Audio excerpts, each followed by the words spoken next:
Have you been struggling to get sharp prints in the darkroom?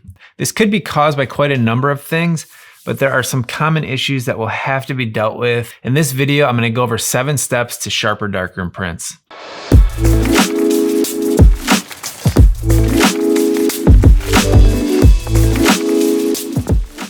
First of all, this is not an extensive list. There are many other things you could potentially do, but these are just a few things to consider and to try. Number 1, the first thing you're going to want to do is make sure that you have your enlarger aligned. Now there are a couple different ways to do this. The most basic way would just be to use like a small speed level, but you need to make sure the negative plane, lens plane, and baseboard are all parallel to each other. Now, if one of these is off, part of your print will most likely be in focus and part of your print will be out of focus.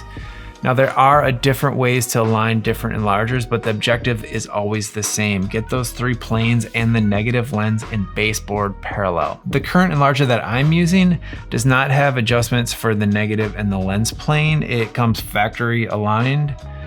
It said to never need alignment, but I did have to take quite a bit of time shimming the baseboard, between the baseboard and the column, to get that perfectly parallel.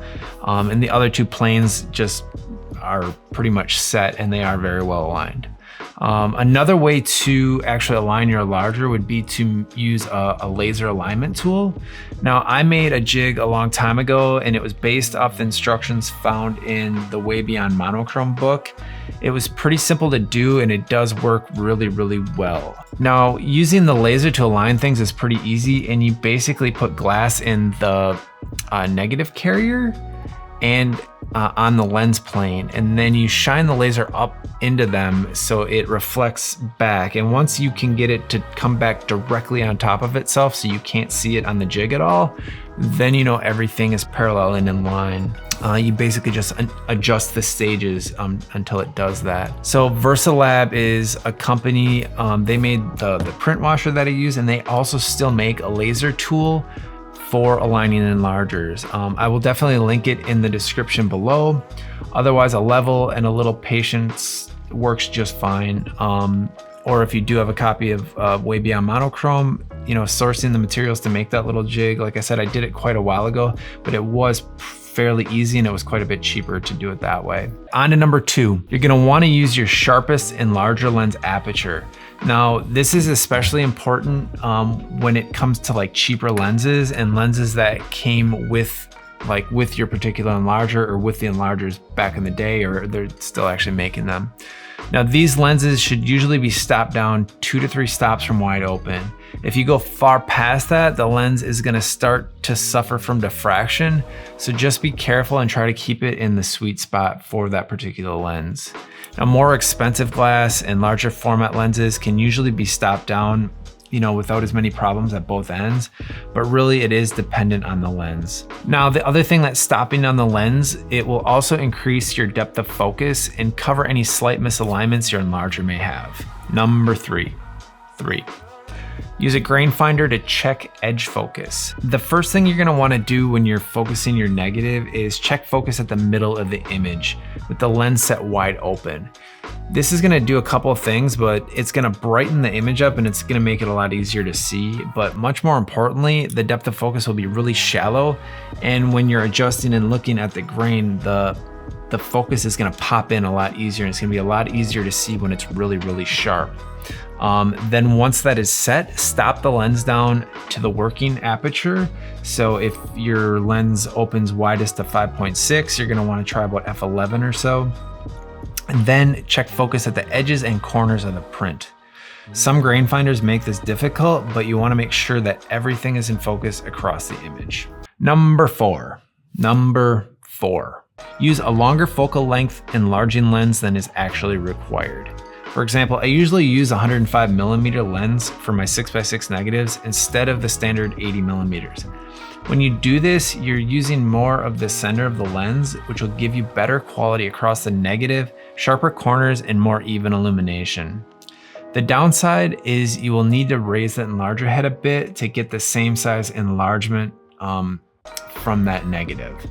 So if your enlarger is not steady, you're gonna have to raise the head up a little bit more. So if it's not properly mounted and steady, this could potentially be self-defeating. This is gonna lead us to number 5. Secure your enlarger column so it's steady and free from potential vibrations. Now you can do this with guy wires or brackets at the top of the column and mount them to a wall. This will also help keep things aligned over time. Number 6, use glass negative carriers. The potential for getting really sharp prints is much higher if you use glass carriers, since they basically make your negative perfectly flat.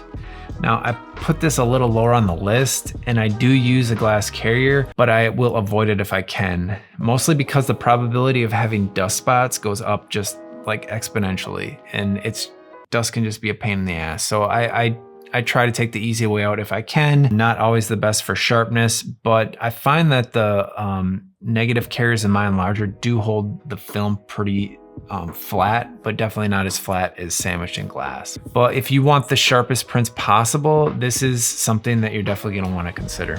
And number 7, try staining developer such as Pyrocat HD or other high acutance developer like Rodinal, Photographer's Formula FX1. Some of the sharpest negatives I have ever printed from were developed in Pyrocat HD. I believe it was Fuji Acros.